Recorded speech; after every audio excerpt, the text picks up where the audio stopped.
আসসালামু আলাইকুম। অষ্টম শ্রেণীর সুপ্রিয় শিক্ষার্থীবৃন্দ, আশা করছি তোমরা সকলে ভালো আছো। আজকে শুরু করব তোমাদের বিজ্ঞান অনুশীলন বইয়ের 92 নম্বর পৃষ্ঠা থেকে। চলো শুরু করি। জীবজগতের বংশ লতিকা। আমাদের চারপাশে এই যে অজস্র জীব বাস করে, এই সব জীব নিয়ে আমাদের জীবজগৎ। বিশ্বব্যাপী বিশাল এক পরিবার। এই জীবেরা নিজেরা কিভাবে সম্পর্কযুক্ত, এদের মধ্যে মিল অমিল কেমন, এই বৃহৎ পরিবারে মানুষের অবস্থানই বা কোথায়, এই সব প্রশ্নের উত্তর খুঁজতে এই শিখন অভিজ্ঞতা। চলো তৈরি করা যাক জীবজগতের বংশ লতিকা। প্রথম ও দ্বিতীয় সেশন। শুরুতেই ভেবে দেখো তোমাদের চারপাশে কত ধরনের জীব তোমরা দেখো। সহপাঠীর সঙ্গে আলাপ করে নিচের ছকে একটি তালিকা তৈরি করে ফেলো। চলো আমরা এখন একটি তালিকা তৈরি করব। ছক 1, জীবের নাম, জীবের নাম, জীবের নাম, জীবের নাম, জীবের নাম, জীবের নাম। জীবের নাম: মানুষ, স্পঞ্জ, অ্যামিবা, ইস্ট, চিংড়ি, হাঁস, বটগাছ, তালগাছ। ব্যাকটেরিয়া, কেঁচো, শৈবাল, জেলিফিশ, কীট, মুরগি, লেবু গাছ, মৌমাছি, আম গাছ, মশা, মাশরুম, ফিতাকৃমি, ছাগল, কাকড়া, টিকটিকি, ব্যাঙ। হাইড্রা, শামুক, শিয়াল, কৃমি, বিড়াল, মিওকর, উকুন, সুপারি গাছ। যকৃৎ কৃমি, তারা মাছ, যোক, মাছি, তেলাপোকা, আতা গাছ, হাতি, মাছ। গোলকৃমি, গরু, জেলিফিশ, মহিষ, হরিণ, ঘাস ফড়িং, গোলাপ গাছ, কাকড়া। ফড়িং, প্রজাপতি, উইপোকা, চোখকৃমি, ঝিনুক, সমুদ্রতারা, বেলগাছ, আম গাছ, বানর, মাকড়সা, কোরাল, বানর। পাখি, অক্টোপাস, কুকুর, পিঁপড়া, কলাগাছ, বনমানুষ। আসসালামু আলাইকুম। অষ্টম শ্রেণীর সুপ্রিয় শিক্ষার্থীবৃন্দ, আশা করছি তোমরা সকলে ভালো আছো। আজকে শুরু করব তোমাদের বিজ্ঞান অনুশীলন বইয়ের 93 নম্বর পৃষ্ঠা থেকে। আমরা এই ছকটি আজকে পূরণ করব। চলো শুরু করি। উপরের ছকটা একটু ভালো করে লক্ষ্য করে দেখো। চেনা জীবগুলোর বৈশিষ্ট্যগুলো একটু মনে মনে চিন্তা করে দেখো।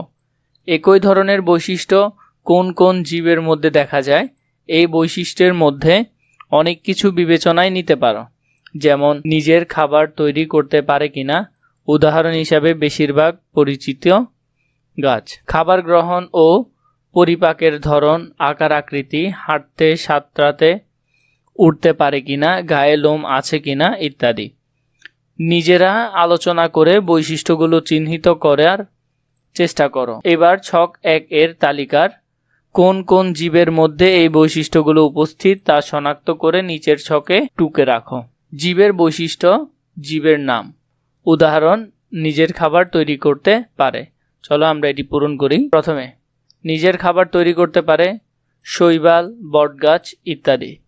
পরিপাক তন্ত্র উপস্থিত হলো মানুষ, কৃমি, কেঁচো ইত্যাদির মধ্যে। পরিপাকতন্ত্র অনুপস্থিত হলো শৈবাল, আম গাছ, এগুলোর মধ্যে পরিপাকতন্ত্র নাই। খাদ্য গ্রহণ, শোষণ, ইস্ট, মাশরুম ইত্যাদি। খাদ্য গ্রহণ, গলাধকরণ, মানুষ, হাঁস, ব্যাঙ ইত্যাদি। আকার আকৃতি, অণুবীক্ষণিক, অ্যামিবা, হুক, কৃমি ইত্যাদি। হাঁটতে পারে, মানুষ, গরু, ছাগল ইত্যাদি। সাঁতার কাটতে পারে, মানুষ, মাছ ইত্যাদি। উড়তে পারে, পাখি, মশা, মাছি ইত্যাদি। গায়ে লোম আছে, মানুষ, বানর, বিড়াল ইত্যাদি। পায়ে পালক আছে, পাখি, হাঁস, মুরগি ইত্যাদি। আসসালামু আলাইকুম। অষ্টম শ্রেণীর সুপ্রিয় শিক্ষার্থীবৃন্দ, আশা করছি তোমরা সকলে ভালো আছো।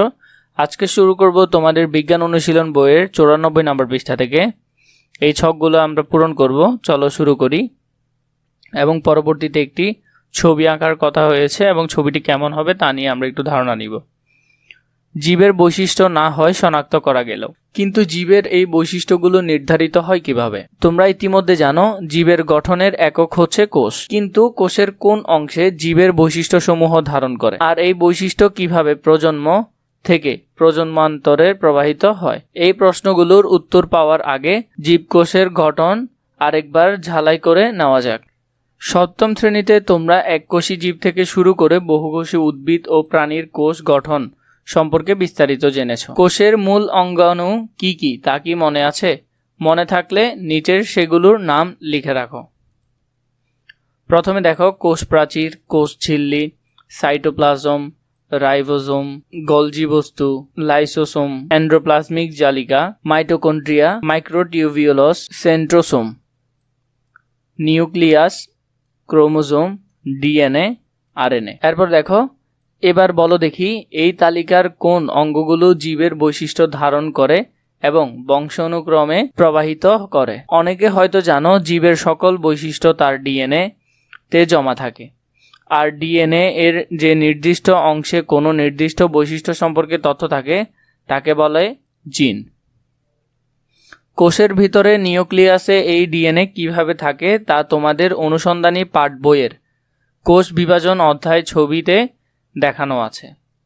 ছবিটা দেখে সহপাঠীর সঙ্গে আলোচনা করে দেখো। নিচের ফাঁকা জায়গায় ছবিটি আঁকো। আমরা এখন এখানে যে ছবিটি আঁকবো সেটি দেখো। এটি তোমাদের অনুসন্ধানী বইয়ের 41 নম্বর পৃষ্ঠায় পেয়ে যাবে।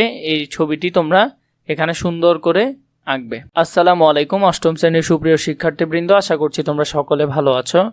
আজকে শুরু করব তোমাদের বিজ্ঞান অনুশীলন বইয়ের 96 নম্বর পৃষ্ঠা থেকে। চলো আমরা শুরু করি। পঞ্চম সেশন। এবার জীবের বৈশিষ্ট্য অনুযায়ী সাজানোর পালা। পৃথিবীর সকল জীবকে যদি একটা পরিবার হিসেবে ধরা যায় তাহলে এই পরিবারের বংশতালিকা কেমন হবে? এই জীবদেহের কিভাবে বিভিন্ন বৈশিষ্ট্যের ভিত্তিতে শ্রেণীভুক্ত করা হয়? এরা কিভাবে নিজেদের মধ্যে সম্পর্কযুক্ত? এই বিষয়টি ভালোভাবে বুঝতে হলে আগের বংশগতি নির্ধারণে ডিএনএ এর ভূমিকা একটু বুঝে নেওয়া জরুরি। যৌন প্রজননের ক্ষেত্রে বাবা মায়ের বৈশিষ্ট্যগুলো ডিএনএ এর মাধ্যমে সন্তানের দেহে স্থানান্তরিত হয়। অনুসন্ধানী পাঠ বই থেকে মিওসিস, কোষ বিভাজন, গুরুত্ব এবং বংশগতি নির্ধারণের ক্রোমোজোম ও ডিএনএ এর ভূমিকা সম্পর্কে পড়ে নাও এবং শিক্ষক সহ ক্লাসের বাকিদের সঙ্গে আলোচনা করো। বুঝতেই পারছো ডিএনএতে জীবের বৈশিষ্ট্য লিপিবদ্ধ থাকে, আর যৌন প্রজননের ক্ষেত্রে সেই বৈশিষ্ট্য মিওসিসের মাধ্যমে পরের প্রজন্মে যায়। এবার একটু ভেবে দেখো, পৃথিবী জুড়ে জীব জগতে যে অপুরন্ত বৈচিত্র্য বিদ্যমান তাতেই মিওসিস, কোষ বিভাজনের ভূমিকা কি?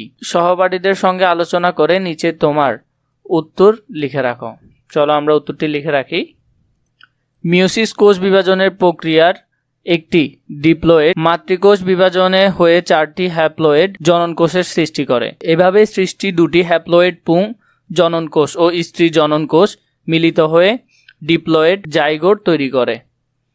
ফলে প্রজাতির ধারা অক্ষুণ্ণ থাকে। মিওসিস বিভাজনের সময় নিউক্লিয়াস 2বার কিন্তু ক্রোমোজোম 1বার বিভক্ত হয়।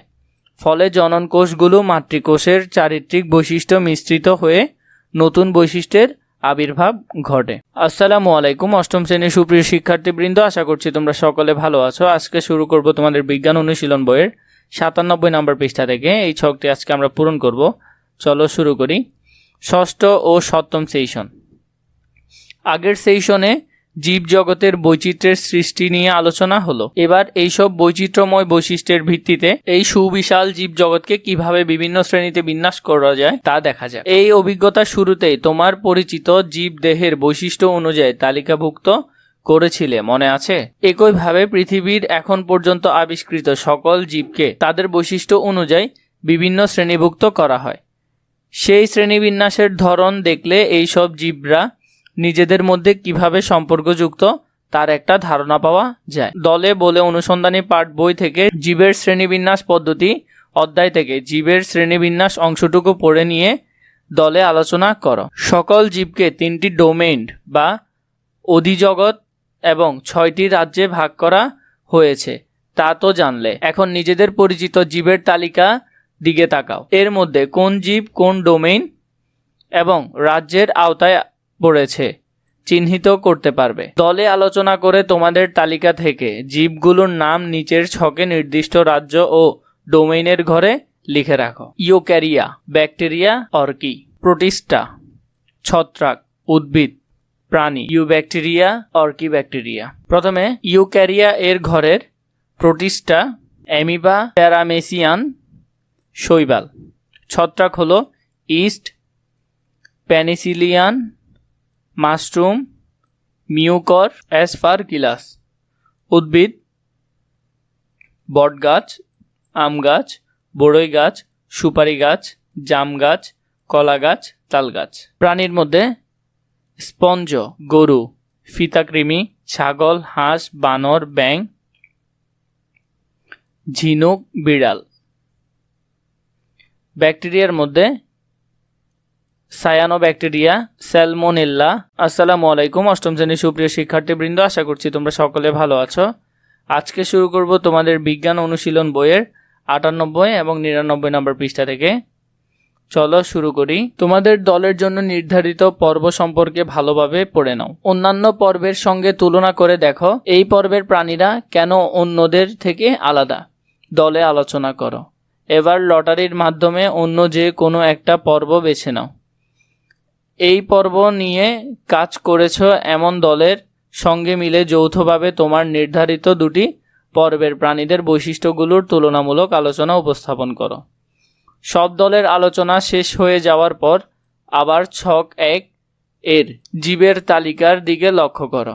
তোমার বেছে নেওয়া জীবের মধ্যে যারা প্রাণী বা অ্যানিমেলিয়া রাজ্যের অন্তর্ভুক্ত তাদেরকে কোন পর্বের তা কি তোমরা এখন শনাক্ত করতে পারবে? দলে আলোচনার মাধ্যমে নিজের ছকের পূর্বের নাম অনুসারে এই প্রাণীদের শ্রেণীভুক্ত করো। প্রথমে cnidaria, platyhelminthes, nematoda, annelida, arthropoda, mollusca, echinodermata, chordata. এরপর দেখো পরিফেরা হলো স্পঞ্জ, হাইড্রা, যকৃৎ কৃমি, গোলকৃমি, কেঁচো, মশা, শামুক, তারামাছ, মানুষ।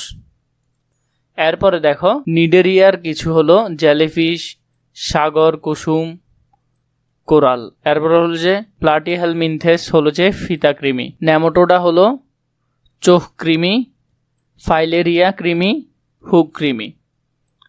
অ্যানিলিডা হলো জোক, লালচে কীট। অর্থোপোডা হলো মশা, গৃহমাছি, গলদা চিংড়ি, তেলাপোকা, কাঁকড়া, বিচা, উকুন, মৌমাছি, পিঁপড়া, ফড়িং, প্রজাপতি, উইপোকা, মাকড়সা। এরপর হলো যে মোলাস্কা হলো ঝিনুক, অক্টোপাস। একাইনোডার্মাটা সমুদ্র তারা, সমুদ্র শসা। কর্ডাটা হলো গরু, ছাগল, বিড়াল, হাঁস, মুরগি, টিকটিকি, ব্যাঙ, বানর, পাখি, শিয়াল, বাঘ, হাতি, গন্ডার।